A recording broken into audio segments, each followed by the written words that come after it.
ఈరోజు మనతో మాట్లాడబోయేటువంటి అంశం ఏంటంటే, దేవుని సేవకులు అంటే అసలు ఎవరండి? దేవుని సేవకులుగా మరి ఎవరైతే ఉంటున్నారో, మరి ఎవరైతే ఒకవేళ సేవ చేయాలి అనేటువంటి ఆశ కలిగి ఉంటున్నారు, లేదా ఒకవేళ దేవుని బిడ్డలారా విశ్వాసులు కొంతమంది ఉంటారు, మా సేవకులు ఇంకను బలపరచబడాలి, మరి అటువంటి ఆశ కలిగినటువంటి వారు కూడా ప్రతి ఒక్కరూ ఈ సందేశమును గురించి మీరు ఇతరులకు మరి తెలియచేయవలసిందిగా నేను కోరుతుంటున్నాను. ఈరోజు మనకి అంశం ఏంటంటే, దేవుని సేవకులు అసలు ఎవరు? మరి దేవుని సేవకులకు మధ్య జరిగేటువంటి ట్రాన్సాక్షన్స్ అందామా, లేదా కమ్యూనికేషన్ అందామా, లేదా వారి సంభాషణ ఏ విధంగా ఉంటుంది, మరి దేవుడు తన సేవకుల యొక్క మాటకు ఎటువంటి విలువనిస్తాడు అనేటువంటి అనేకమైనటువంటి అంశములను ఒక విభిన్నమైన రీతిలో దేవుడు ఈరోజు మనతో మాట్లాడాలని ఆశపడుతుంటున్నారు. మొదటిగా సేవకులు అంటే ఎవరు అనేటువంటి అంశంలోనికి మనం వెళ్దాం. దేవుని బిడ్డలారా, దేవుని వాక్యంలో చూసినట్లయితే జకరియా గ్రంథము 3వ అధ్యాయము 2వ వచనం మనం చదువుకుందాం. సాతాను, యెహోవా నిన్ను గద్దించును, యెరూషలేమును కొరుకొను, యెహోవా నిన్ను గద్దించును, ఇతడు అగ్నిలో నుండి తీసిన కొరవి వలె ఉన్నాడు కదా అని యెహోవా దూత సాతానుతో అనెను. చూడండి, ఈ భాగంలో చూసినట్లయితే అత్యంత ప్రాముఖ్యమైన విషయం మనకు కనిపిస్తుంది. దేవుని బిడ్డలారా, బైబిల్లో చూసినట్లయితే ఒకవైపు దేవదూత, ఒకవైపు సాతాను, ఇంకొక వైపు యెహోషువ. ఏ యెహోషువ అండి? మోషే సమయంలో లేదా కాలంలో ఉన్నటువంటి యవనస్తుడు అయినటువంటి యెహోషువ కాదు. ఈ భాగంలో చూసినట్లయితే బైబిల్లో స్పష్టంగా రాయబడింది ప్రధాన యాజకుడు అయినటువంటి యెహోషువ. అది మొదటి విషయంగా మరి జాగ్రత్తగా గమనించాలి దేవుని బిడ్డలారా. రెండవదిగా మీరు చూసినట్లయితే బైబిల్లో రాయబడినటువంటి మాట, ఆ దూత సాతానుతో మరి అంటున్నటువంటి మాట, ఆ సమయంలో సాతాను ఎక్కడ ఉంటున్నారంట? ప్రధాన యాజకుడు అయినటువంటి యెహోషువ పక్కలో సాతాను ఉన్నాడు. ఇదంతా కూడా ఒక దర్శనము దేవుని బిడ్డలారా. జకర్యా అనేటువంటి ప్రవక్త అందమా, లేదా జకర్యా అనేటువంటి సేవకునికి దేవుడు ఇస్తున్నటువంటి దర్శనంలో చూడడం ప్రారంభించారు. ఒకవైపు ప్రధాన యాజకుడు అయినటువంటి యెహోషువ ఉన్నాడు, ఆ యాజకుని ప్రక్కలో సాతాను ఉన్నాడు, ఇంకొక వైపు దేవదూత ఉన్నాడు. ఆ దేవదూత చూసి ఆ సాతానుతో అంటున్నటువంటి మాట ఏమంటున్నాడు? బైబిల్లో రాయబడింది, ఇతడు అగ్నిలో నుండి తీసిన కొరవి వలె ఉన్నాడు కదా. హల్లెలూయా! ఇతడు అగ్నిలో నుండి తీయబడిన కొరవి వలె ఉన్నాడు కదా. సేవకుడు అంటే ఎవరు దేవుని బిడ్డలారా? డీప్ ఫ్రిడ్జ్ లో నుంచి బయటికి వచ్చినటువంటి పదార్థం వలె సేవకుడు ఉండడు.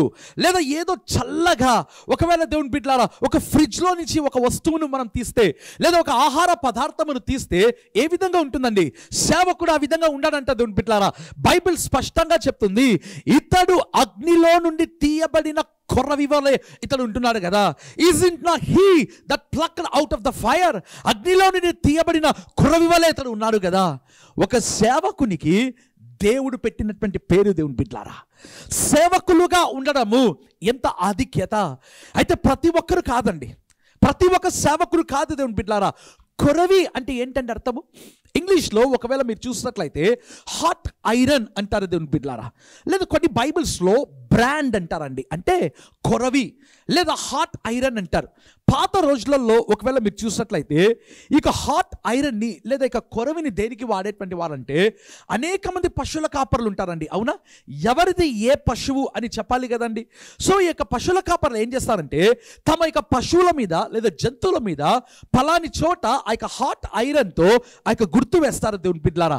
సో వేడి గుర్తు అనేటువంటిది వేడి కడ్డీ అందమా, లేదా అగ్నిలో నుండి తీయబడిన ఇనుము అందమా, హాట్ ఐరన్ అనేటువంటిది ఏం చేస్తుందంటే ఆ గుర్తు వేయడం ప్రారంభిస్తుంది. అంటే అది నాది అనేటువంటి మాట. ఇన్ ద సేమ్ వే ఒక సేవకుడు అగ్నిలో ఉన్నప్పుడు దేవుని బిడ్డలారా ఆ సేవకునికి గుర్తింపు ఉంటుంది. అందుకే అంటున్నటువంటి మాట, ప్రధాన యాజకుడైనటువంటి యెహోషువను చూసి ఆ దేవదూత సాతానుతో అంటున్నటువంటి మాట, అగ్నిలో నుండి తీయబడిన కొరవి వలె అతడు ఉన్నాడు కదా. ఒక అగ్నిలో కొరవి ఉంటేనే ఆ కొరవికి గుర్తింపండి. ఇన్ ద సేమ్ వే అగ్నిలో ఒక సేవకుడు ఉంటేనే ఆ సేవకునికి గుర్తింపు దేవుని బిడ్డలారా. అగ్ని ఈజ్ నథింగ్ బట్ ప్రసన్నత, అగ్ని ఈజ్ నథింగ్ బట్ సన్నిధి.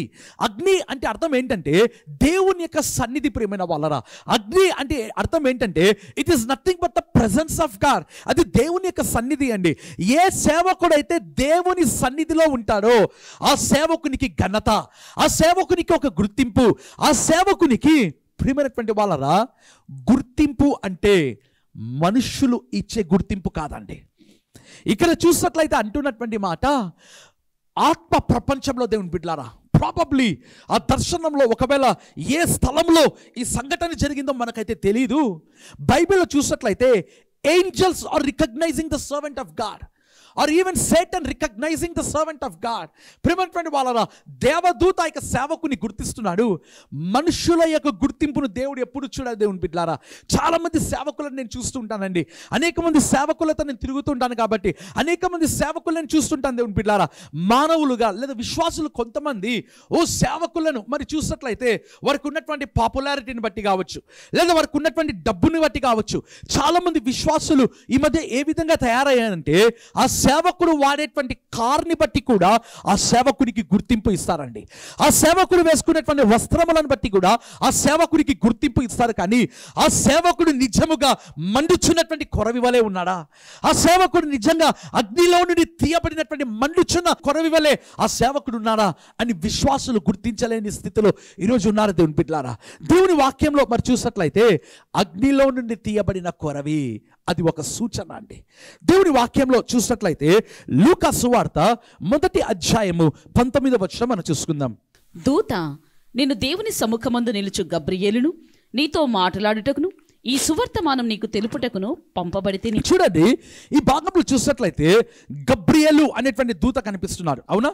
గబ్రియేలు అనేటువంటి దూత ఆ యొక్క జకర్యాతో మాట్లాడుతున్నటువంటి మాట మనకందరికీ కూడా తెలుసండి. ఇది యాక్చువల్గా క్రిస్మస్ సమయంలో చెప్పేటువంటి మాట, లేదా క్రిస్మస్ యేసుక్రీస్తు యొక్క జన్మ సమయంలో జరిగినటువంటి సంఘటన. ఈ భాగంలో చూసినట్లయితే జకర్యా ఎలిజబెత్లు ఎవరంట? బైబిల్లో రాయబడింది, దేవుని యొక్క సకలమైన ఆజ్ఞల చొప్పునను న్యాయ విధుల చొప్పునను నిరపరాధులుగా నడుచుకొనుచు దేవుని దృష్టికి నీతిమంతులై ఉండిరి. సేవకుడు మొదటిగా దేవుని దృష్టికి నీతిమంతుడిగా కనిపించాలి. అది మొదటి విషయం దేవుని బిడ్డలారా. రెండవదిగా మీరు చూసినట్లయితే ఆ గబ్రియేలు దూత లేదా దేవదూత ఆ జకర్యాతో 2 ప్రాముఖ్యమైన విషయాలు చెప్తుంటున్నాడు. ఆ ప్రాముఖ్యమైన విషయాలు ఏంటంట, బైబిల్లో రాయబడినటువంటి మాట మనం చదువుకున్నాం కదా. ఓ జకర్యా, ఇదిగో నీతో మాట్లాడుటకు, మొదటి విషయం. రెండవదిగా నీకు తెలుపుటకు, మాట్లాడుటకు నీకు తెలుపుటకు. The angel or Gabriel came down all the way from heaven just to do 2 things. ఒకటి ఏంటంటే తెలపడానికి, మరి ఒకటి మాట్లాడడానికి. ప్రియమైనటువంటి వాళ్ళరా, ఏం తెలపడానికంట బైబిల్లో రాయబడింది కదా, ఇదిగో ఇక సువర్తమానము. బైబిల్లో రాయబడినటువంటి మాట మాట్లాడుటకు, నీతో మాట్లాడుటకు ఈ సువర్తమానము, లేదా ఇక సువర్తమానము నీకు తెలపడానికి నేను వచ్చాను. What is the good news? ఇదిగో నీకు ఒక కుమారుడు అంటారు, అతనికి యోహాను అను పేరు పెట్టాలి. పరిశుద్ధాత్మ మరి చూసినట్లయితే గర్భంలో ఉన్నప్పుడే పరిశుద్ధాత్మతో నింపబడతాడు ఆ కుమారుడు. ఆ కుమారుడు ఈ ఆహారము తినాలి. అన్ని కూడా ఆ దేవదూత సువర్తమానం. కారణం ఏంటి దేవుని బిడ్డలారా? ఎంతో కాలం నుంచి జకర్యా ఎలిజబెత్లు కనిపెడుతున్నారు. చాలా మంది ప్రేమైన వాళ్ళరా, కనిపెట్టేటువంటి అనుభవంలో ఇక ఏమైపోతుంది వాళ్ళ విశ్వాసపు యాత్రలో అంటే ఇది దేవుని చిత్తము కాదేమో అనేటువంటి స్థితిలోనికి వాళ్ళు వెళ్ళిపోతారండి. కానే కాదు దేవుని బిడ్డలారా, నేను ఎప్పుడూ ఒక మాట చెప్తాను, కనిపెట్టేవారు ఖచ్చితంగా పొందుకుంటారు. హల్లెలూయా! కనిపెట్టేవారు ఖచ్చితంగా పొందుకుంటారు. జకర్యా ఎలిజబెత్ల యొక్క వయస్సు నిండు వృద్ధాప్యంలో ఉన్నారు. ఆ సమయంలో కూడా దేవుడు వారిని దర్శించాడండి. ఏదైనప్పటికీ కూడా ఈ దేవదూత అంటున్నటువంటి మాట, ఇదిగో ఈ సువర్తమానము నీకు తెలపడానికి నేను వచ్చాను. రెండవదిగా మీరు చూసినట్లయితే ఆ యొక్క దేవదూత అంటున్న మాట మాట్లాడడానికి. అంటే అర్థం ఏంటి దేవుని బిడ్డలారా? బైబిల్లో చూసినట్లయితే గబ్రియేలు ఏ విధంగా తనను తాను పరిచయం చేసుకున్నాడండి? ఏ విధంగా చేసుకున్నాడు దేవుని బిడ్డలారా? నేను దేవుని సముఖమందు నిలుచు గబ్రియేలును. Hallelujah! I am the one who stands in the presence of God. నేను దేవుని యొక్క సముఖమందు నిలిచేటువంటి గబ్రియేలును. దేవుని సేవకులు కూడా ఎవరు ప్రేమైన వాళ్ళరా? They are the one who stands in the presence of God. దేవుని సన్నిధిలో వాళ్ళు నిలబడేటువంటి వాళ్ళండి.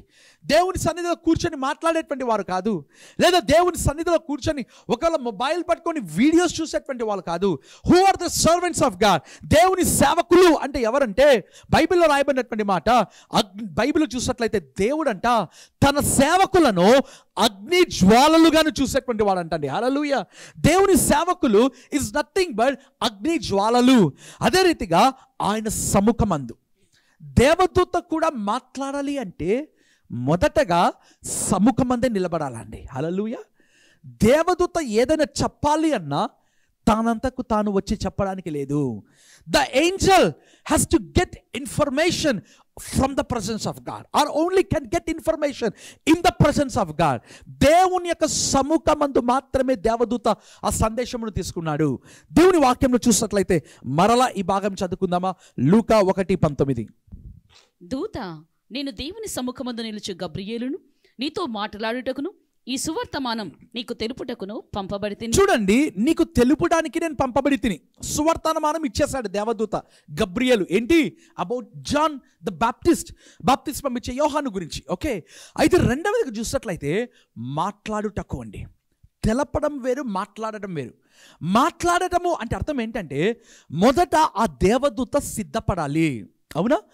మాట్లాడాలి అంటే మొదటగా దేవదూత నింపబడాలి. సేవకుడు కూడా దేవుని సన్నిధిలో ప్రియమైన వాళ్ళ లేదా ప్రజలతో మాట్లాడాలి, లేదా ఒక సందేశము చెప్పాలి, లేదా దేవుని బిడ్డలకు ఒక సేవకులు ఏదైనా తెలపాలి అంటే ఆ సేవకుడు మొదటగా దేవుని సముఖంలో ఉండాలి. ఈరోజు ఎవరైతే ఈ సందేశం వింటున్నారో సేవకులతో ఈరోజు ముఖ్యంగా మాట్లాడబోతున్నాను దేవుని బిడ్డలారా. దేవుని సేవకుడు ఒక సందేశం ఇవ్వాలి అన్నా, లేదా దేవుని సేవకుడు ఏదైనా ఒక ప్రవచనము చెప్పాలి అన్నా ఈ మధ్య రెడీమేడ్ ప్రాఫెసీస్ అయిపోయాయండి. అంటే కనిపించగానే చెప్పేస్తారు. నో, కాదు దేవుని బిడ్డలారా. ఆ దేవుని సేవకురాలు మొదటిగా సముఖమందు నిలబడాలి. దేవుడు చెప్తాడు, ఫలానిది నువ్వు చెప్పాలి. దేవదూతకు అదే కదండి జరిగింది. దేవదూత ఆ యొక్క జకర్యాకు చెప్పాలంటే మొదటగా సముఖమందు నిలబడ్డాడండి. అవునా? మాట్లాడాలి అంటే దేవదూత ఆ యొక్క జకర్యా అన్నాడు కదా, ఇది నాకు ఎలాగూ జరుగును. దేవదూత ఏం మాట్లాడాడండి? బైబిల్లో చూసినట్లయితే, నేను చెప్పిన మాట నీవు నమ్మలేదు కనుక వాటి కాలమందు అవి నెరవేరును. హల్లెలూయా. ఏం మాట్లాడుతున్నాడు మీరు చూడండి దేవుని బిడ్డలారా. వాటి కాలమందు అవి నెరవేరబడతాయి. దేవుని సేవకుల నుంచి నోట నుంచి వచ్చే మాటలు ఉన్నాయండి. చూద్దామా దేవుని వాక్యంలో? మరి చూసినట్లయితే సమూయేలు మొదటి గ్రంథం 3:19. సమూయేలు పెద్దవాడు కాగా యెహోవా అతనికి తోడైనందున అతని మాటలలో ఏదియు తప్పిపోలేదు. హల్లెలూయా. బైబిల్లో రాయబడింది, సమూయేలు పెద్దవాడు కాగా యెహోవా అతనికి తోడై ఉన్నాడు, అతని మాటలలో ఏదియు తప్పిపోలేదు. హల్లెలూయా. ఎంత గొప్ప మాట అండి.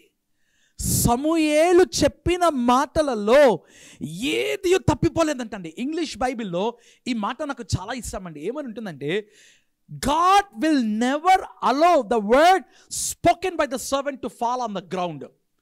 దేవుడు సేవకుని నోట నుంచి వచ్చేటువంటి మాటలు ఏవి కూడా నిరర్థకము కావు. మరలా నేను చెప్తున్నాను, దేవుని సేవకు నుంచి నోట నుంచి వచ్చే మాటలు ఏది నిరర్థకము కావు. అయితే ఏ సేవకుడు అండి? ప్రతి సేవకుడు కాదు. మరి జ్ఞాపకం ఉంచుకోవాలి దేవుని బిడ్డలారా. ఏ సేవకుడైతే దేవుని సముఖమందు నుంచి బయటికి వస్తాడో, ఏ సేవకుడైతే దేవుని యొక్క మాటలను తీసుకొస్తాడు, లేదా ఏ సేవకుడైతే దేవుని యొక్క సందేశమును తీసుకొస్తాడు, లేదా ఏ సేవకుడైతే దేవుడు తనతో చెప్పమనేటువంటివి చెప్తాడో, ఆ సేవకుని నోట నుంచి వచ్చేటువంటి మాటలు ఏది తప్పిపోదు. హల్లెలూయా. ఏది కూడా నిరర్థకము కానే కాదు దేవుని బిడ్డలారా. బైబిల్లో చూసినట్లయితే సమూయేలు మనకు తెలుసండి. అవునా? బైబిల్లో చూసినట్లయితే సమూయేలు దేవుని మందిరంలో పెరిగాడండి. హల్లెలూయా. ఆ యొక్క ప్రవక్త ఏలీ ఎదుట ఆ యొక్క సమూయేలు పెరిగాడు. బైబిల్లో చూసినట్లయితే ఒకానొక సమయంలో ఏలీ అడుగుతాడు, ఓ సమూయేలు, నీకు దేవుడు ఏం చెప్పాడో అది చెప్పు. బైబిల్లో చూసినట్లయితే సమూయేలు చెప్పడం ప్రారంభిస్తాడు. ఆ అధ్యాయంలో మీరు చూసినట్లయితే అండి, బైబిల్లో రాయబడింది, అతడు పెద్దవాడయ్యాడంట. అంటే చిన్నప్పుడు కూడా తను ఏమైతే మాటలు చెప్పాడో, అవునా, లేదా ఆయా సమయంలో ముందు తను ఏ మాటలు అయితే చెప్పాడు, దేవుడు అవన్నీ గుర్తుంచుకున్నాడంట. అతడు పెద్దవాడు కాగా the Lord was with him. దేవుడు అతనికి తోడై ఉన్నాడంట. బైబిల్లో రాయబడింది, అతని మాటలలో ఏదీ తప్పిపోలేదండి. ఈరోజు సేవకులు మనం చూసినట్లయితే దేవుని బిడ్డలారా, మాట్లాడేటువంటి సమయంలో ఏవేవో చూసి వస్తుంటారండి. They never spend time in the presence of God.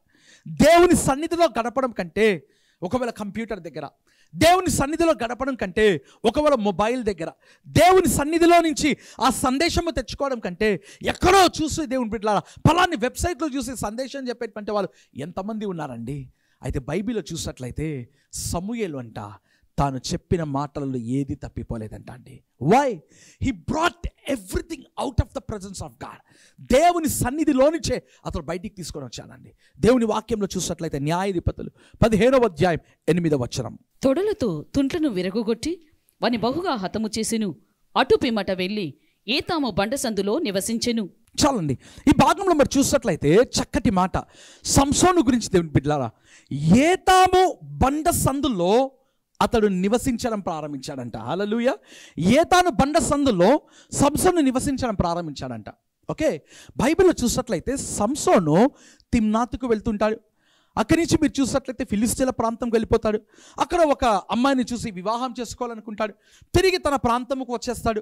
తిరిగి ఫిలిస్తీన్ల ప్రాంతంకి వచ్చే సమయానికి ఆ అమ్మాయి లేదా ఇంకొకరికి సంసోను రాలేదని చూసి ఆ తండ్రి ఇంకొకరికి ఇచ్చేస్తాడు. మనకందరికీ కూడా తెలుసు. మొదటిగా ఇక పొడుపు కథ విషయంలో సంసోను ఓడిపోయాడు. అవునా? ఆ యొక్క సింహమును చంపినప్పుడు ప్రియమైనటువంటి వాళ్ళ బైబిల్లో చూసినట్లయితే తిరిగి వచ్చే సమయంలో ఆ సింహం యొక్క గూటిలో ఇక తేనె మనకందరికీ కూడా తెలుసండి. ఆ పొడుపు కథ విషయంలో సంసోను ఓడిపోడు యాక్చువల్గా, కానీ ఓడిపోతాడు. ఎందుకంటే తన భార్యకి ఆ రహస్యం చెప్తాడు. ఫిలిస్తీన్ల యొక్క భార్య నుంచి ఆ రహస్యం తీసుకుంటారు. సో ఓడిపోయినాడు కనుక అష్కలోనుకు వెళ్తాడు. 30 మందిని చంపాడు. ఆ 30 వస్త్రములు తీసుకొని వస్తాడు. అలసిపోయాడండి సంసోను. అవునా? రెండోదిగా మీరు చూసినట్లయితే కోపము తట్టుకోలేక ఆ కోపం ఎవరి మీద చూపించాలో ఫిలిస్తీన్లను ఎందుకు చంపడం అనేసి ఆ యొక్క 100ల సంఖ్యలో నక్కలకు నిప్పు పెట్టి పొలాల్లోనికి పంపిస్తాడండి. అయిపోయిన తర్వాత బైబిల్ చూసినట్లయితే బండ సందుల్లో లేదా ఏతాములోని బండ సందుల్లో అతడు నివసించాడంట. ప్రియమైనటువంటి వాళ్ళరా, ఆ యొక్క ఏతాము అంటే అర్థం ఏంటండి? ఏతాము అంటే అర్థం ఏంటంటే it's nothing but covering, it's nothing but cup. అనేక సేవకునికి విశ్వాసులకు అనేకమైనటువంటి అనుభవాలు ఉంటాయి. మరణాంధకారపు, గాఢాంధకారపు లేదా చీకటి, ఎండిన ఎముకలు పడి ఉండే లోయ, అనేకమైన అనుభవాలు ఉంటాయండి. ఇన్ ద సేమ్ వే ఒక సేవకునికి ఏతాము అనుభవం కూడా ఎంతో అవసరము దేవుని బిడ్డలారా. కారణం ఏంటంటే ఒక సేవకుని జీవితంలో ఒక పోరాటం అయిపోయిన తర్వాత అమ్మయ్య నా పోరాటం అయిపోయింది, నేను గెలిచాను కదా అని చెప్పి ప్రియమైన వాళ్ళరా ఏదో వెళ్ళి ఒక హోటల్లో బిర్యానీ తినడం కాదు, లేదా ఒక హోటల్లో వెళ్ళి ఈ విధంగా ఉండడం కాదు. ప్రియమైనటువంటి వాళ్ళరా, ఒక సేవకుడు అంటే అర్థం ఏంటో తెలుసా అండి? తన పోరాటమును గెలిచిన తర్వాత ఆ సేవకుడు ఏతాము అనుభవంలోనికి వెళ్ళిపోవాలి. తిరిగి నింపబడుట, రీఫిల్లింగ్, తిరిగి బలము తెచ్చుకునుట. ఈరోజు ప్రతి సేవకునితో దేవుడు మాట్లాడుతున్నారు. ప్రతిరోజు నీ జీవితంలో ఏతాము అనుభవం ఉండాలి. నీవు నింపబడాలి, నీవు రెన్యూ చేయబడాలి, నీవు రిఫ్రెష్ చేయబడాలి. ఎప్పుడైతే అలా చేస్తావో దేవుని బిడ్డలారా, then you will be blessed. అప్పుడు నీవు దీవించబడతావండి. దేవుని వాక్యంలో చూసినట్లయితే మరి ఒక భాగం నేను చూపిస్తాను. నిర్గమాకాండము 33వ అధ్యాయము 11వ వచనం. మనుష్యుడు తన స్నేహితునితో మాట్లాడినట్లు యెహోవా మోషేతో ముఖాముఖిగా మాట్లాడుచుండెను. తరువాత అతడు పాలెంలోనికి తిరిగి వచ్చుచుండెను. అతని పరిచారకుడును నూను కుమారుడైన యెహోషువాను యవనస్తుడు గుడారములో నుండి వెలుపలికి రాలేదు. చూడండి, ఇద్దరు సేవకులు మనకు కనిపిస్తున్నాం. ఒకరు ఎవరంటే ప్రస్తుతం అంటే ఆ సమయంలో ప్రస్తుతం ఉండే సేవకుడు, ఆ తర్వాత ఫ్యూచర్ గాడ్ సర్వెంట్ యెహోషువ. ఈ భాగంలో చూసినట్లయితే మోషేకు దేవునితో ఉండే సహవాసం చూడండి దేవుని పిల్లారా. That is what I wanted to convey. నేను చెప్పాలనుకున్నటువంటి మాట ఏంటంటే మోషేకు దేవునితో ఉండే సహవాసం ఏంటంట, బైబిల్లో రాయబడింది మనుష్యుడు తన స్నేహితునితో మాట్లాడినట్లుగా. ప్రాబబ్లీ స్నేహితులు ఫోన్లలో మాట్లాడుకుంటారు, లేదా వాట్సాప్లో చాట్ చేస్తుంటారు. అంటే ఏంటంటే అంత క్లోజ్ ఫ్రెండ్స్గా ఉండేటువంటి వాళ్ళు. ఇన్ ద సేమ్ వే మోషే దేవునితో ఎలా మాట్లాడేటువంటి వాడంట, ఒకవైపు రెవరెన్స్ అండి, గౌరవం ఇస్తాడు దేవుడి బిడ్డలారా. అమ్మో, మోషే లాంటి సేవకుడు ఎవరు ఉండరండి. ఒకవైపు దేవునికి గౌరవం ఇస్తాడు, ఒకవైపు దేవునికి ఘనత ఇస్తాడు, ఒకవైపు దేవుని మహిమపరుస్తాడు, ఒకవైపు దేవుని ఘనపరుస్తాడు, ఒకవైపు ఆ యొక్క రెవరెన్స్ మెయింటైన్ చేస్తాడు. ఇన్ ద సేమ్ వే ఒక స్నేహితునితో మాట్లాడినట్లు దేవుడితో మోషే మాట్లాడేటువంటి వాడంటండి. రెండోదిగా మీరు చూసినట్లయితే బైబిల్లో రాయబడింది ముఖాముఖిగా మాట్లాడేటువంటి వాడంట. అమ్మో, ఎంత గొప్ప అనుభవం అండి. మోషే సేవకుని జీవితం అని చూసినట్లయితే ఇంతకుముందు అధ్యాయాలలో మీరు చూసినట్లయితే ఇశ్రాయేలు గొప్ప పాపం చేస్తారండి. ముందు అధ్యాయంలో మోషే ఒక మాట అన్నాడు, ప్రభువా దేవా ఈ ఇశ్రాయేలు గొప్ప పాపము చేశారయ్యా. మోషే దేవునితో ఏమంటాడు తెలుసా, వారిని నువ్వు చంపవద్దు, కావాలంటే జీవ గ్రంథంలో నుంచి నా పేరు నువ్వు తుడిపివేసాయి ప్రభువా, నా పేరు నువ్వు కావాలంటే తీసివేసాయి. నేను ఏమని సమాధానం చెప్పాలి? ఈ లోకమునకు నేను ఏమని సమాధానం చెప్పాలి? ఇశ్రాయేలు పాపము చేసిన ప్రతిసారి దేవుడు వారిని చంపాలనుకుంటాడండి. అవునా? దేవుడు వారిని చంపాలనుకుంటాడు. అయితే ఒక్క సేవకుడైన మోషే అడ్డుకునేటువంటి వాడండి. Just because he had such a kind of communication or kind of communication with God. దేవునితో అతనికి ఉన్నటువంటి సహవాసం, దేవునితో అతనికి ఉన్నటువంటి ఫెలోషిప్ అండి. నేను తర్వాత ఒక చక్కటి మాట నేను మీకు చూపించబోతున్నాను దేవుని బిడ్డలారా. ఈ భాగంలో మీరు చూసినట్లయితే ఒక స్నేహితునితో మాట్లాడినట్లుగా మోషే దేవునితో మాట్లాడేటువంటి వాడంట. ప్రతి సేవకుడికి అండి, ఇంక్లూడింగ్ మీ, నాతో కలిపి దేవుని బిడ్డలారా, ప్రతి విశ్వాసికి, ప్రతి సేవకునికి ఇటువంటి అనుభవం కావాలండి. ఏంటి అనుభవం దేవుని బిడ్డలారా? స్నేహితునితో మాట్లాడినట్లుగా దేవునితో మాట్లాడేటువంటి అనుభవం. స్నేహితునితో, అందుకే దేవుని యొక్క కోపమును కూడా చల్లార్చేవాడు మోషే అండి. Who is the servant of God? దేవుని సేవకుడు ఎవరో తెలుసా? దేవుని యొక్క మనసును మార్చేస్తాడు, దేవుని యొక్క మాటలను మారుస్తాడు. అమ్మో, దేవుడు ఒకసారి మాట ఇస్తే అది ఆయన నెరవేర్చి తీరాలండి. అయితే మోషే ఎవరంట అండి? నేను తర్వాత భాగంలో మీకు చూపిస్తాను. బైబిల్లో ప్రస్తుతం మనం చూసినట్లయితే నిర్గమాకాండము 33వ అధ్యాయము 17వ వచనం మనం చూసుకుందామా? కాగా యెహోవా, నీవు చెప్పిన మాట చొప్పున చేసేదను, నీ మీద నాకు కటాక్షము కలిగినది, నీ పేరును బట్టి నిన్ను ఎరుగుదునని మోషేతో చెప్పగా. చూడండి, ఈ భాగంలో చూసినట్లయితే మనకు అందరికీ కూడా తెలుసండి, దేవుడు హర్ట్ అవుతాడు, అలుగుతాడా లేదా బాధపడతాడు, కోపగిస్తాడు. దేవుడు అంటాడు, ఇదిగో మోషే, ఈ ఇశ్రాయేలు వల్ల నేను విసుగు చెంది ఉన్నానయ్యా, నువ్వు చంపద్దన్నావు, నేను చంపను. ఓకే. రెండవదిగా, నేను మాత్రం వాగ్దాన దేశంకు రాను, నువ్వు వెళ్ళు, నాకు బదులుగా దూతను పంపిస్తాను. ప్రజలు ఆ దుర్వార్త విని బైబిల్లో చూసినట్లయితే వాళ్ళు ఏడవడం ప్రారంభిస్తారు. మోషే అంటాడు, నీ సన్నిధి నాతో రాని ఎడలా నన్ను పంపించవద్దు ప్రభువా. ప్రియమైన వాళ్ళరా, ఈ భాగంలో మీరు చూసినట్లయితే ఎంత చక్కటి మాట అండి.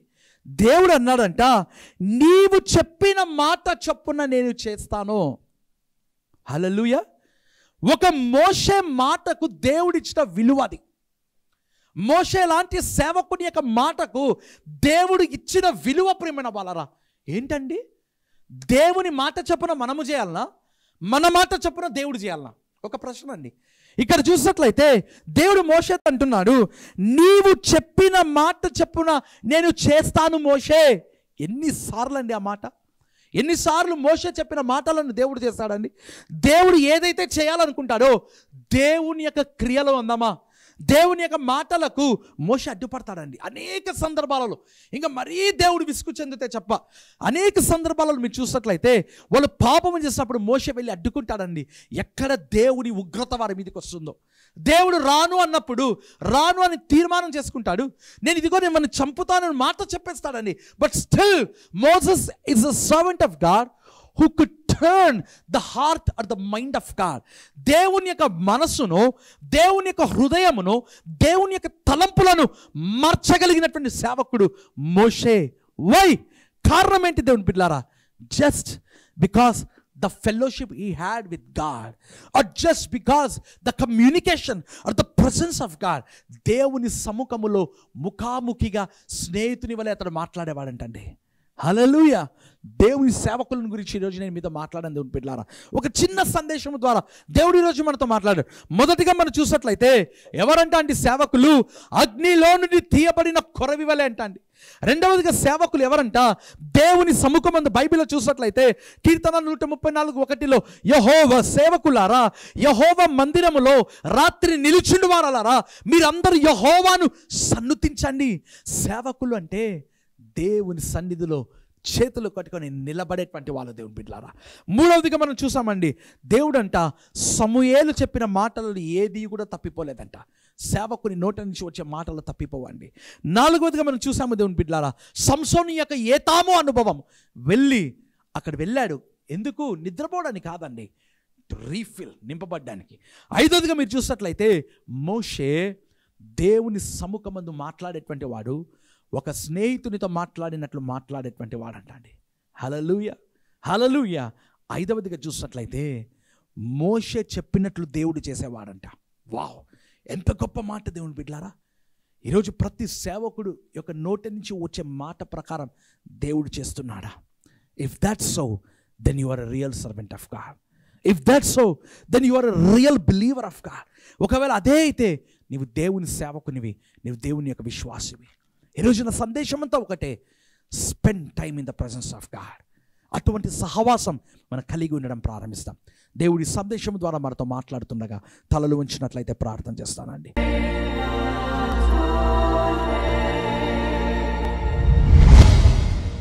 కృపగల దేవా, దయగలిగిన మా ప్రభువానికి స్తోత్రం నాయనా. మహోన్నతమైన మా దేవానికి వందనాలు. ఇదిగో నీ ప్రియ బిడ్డల కొరకు నేను ప్రత్యేకంగా ప్రార్థన చేస్తున్నాను ప్రభా. అయ్యా, ఈరోజు నీకు సందేశము ద్వారా నీ బిడ్డలతో మీరు మాట్లాడినందుకు నీకు స్తోత్రం నాయనా. ఎవరైతే మాకు సహవాసం లేదు, మాకు సన్నిధి లేదు అని బాధపడుతున్నారో, దేవుని యొక్క సన్నిధిలో మేము గడపలేకుండా ఉన్నాం, దేవుని యొక్క సహవాసంలో మేము గడపలేకుండా ఎవరైతే అంటున్నారో ప్రభువా, పరిశుద్ధాత్మన ఎండిన ఆ జీవితముల మీదకి నాయనా ప్రార్థన విజ్ఞాపన చేసే ఆత్మలను మీరు కుమ్మరించండి ప్రభువా. ప్రార్థన విజ్ఞాపన చేసే ఆత్మలను అయ్యా మీరు కుమ్మరించమని ప్రార్థన చేస్తున్నాను. Lord, let the presence of God, Lord, I pray, let thy presence of God come down in a mighty way, and in a mighty way, my Lord. దేవానికి స్తోత్రము నాయనా. బలమైనటువంటి సందేశం ద్వారా మీరు మాతో మాట్లాడినారు. వారి ఆత్మీయ జీవితములను మీరు చలరేపండి నాయనా. Stir up their hearts, my Lord. వారి హృదయములను చలరేపండి ప్రభువా. మోషేలాగా నీ సన్నిధిలో మేము గడపాలి, యెహోషువలాగా నీ సన్నిధిలో మేము గడపాలి, సమూయేలులాగా నీ సన్నిధిలో మేము గడపాలి. అయ్యా, పేతురు పౌలు వలె నీ సన్నిధిలో మేము గడపాలి. దావీదులాగా యెహోవా మందిరముకు వెళ్ళిన ప్రతిసారి సంతోషం అన్నాడు. ఆ విధంగా మేము గడపడానికి మీరు మాకు సహాయం చేయండి. నీ మందిరములో, నీ ప్రార్థనలో, నీ సన్నిధిలో మేము గడపడానికి మీరు మాకు సహాయం చేయండి ప్రభువా. ఎవరైతే వ్యాధిగ్రస్తులు ఉన్నారో వారిని స్వస్థపరచండి. Heal them Lord, heal them Lord. నీ సన్నిధిలో పరిపూర్ణత ఉంది, స్వస్థత, విడుదల ఉంది కనుక వారిని స్వస్థపరచండి ప్రభువా. అయ్యా ప్రభువా, నీ సన్నిధిలో సమస్తము ఉంది నాయన. ఎవరైతే ప్రభా ఈ సందేశం విని ఈ ప్రార్థనలు ఏకీభవించి తండ్రి మరి ప్రార్థన సహవాసంలో ఎవరైతే గడుపుతారో వారి జీవితంలో ప్రతి మేలు, ఆశీర్వాదం, విడుదల, స్వస్థతలు వారు పొందుకుందురుగాక. కృతజ్ఞతలు ప్రభా. అదే రీతిగా నాయన ప్రార్థన చేస్తుంటున్నాను. లార్డ్ తండ్రి మరి ప్రభా, ఎవరైతే ఈ కార్యక్రమమును ప్రేమించి తమ వంతు సహకారం అందించారు, పరిచయం ప్రేమిస్తున్నారా ప్రభా తండ్రి, సమృద్ధిగా దీవించి ఆశీర్వదించి వారిని, వారి కుటుంబమును మీరు దీవించమని యేసుక్రీస్తు నామమందు ప్రార్థించి వేడుకుంటున్నాను మా ప్రియ పరలోకపు తండ్రి. ఆమేన్.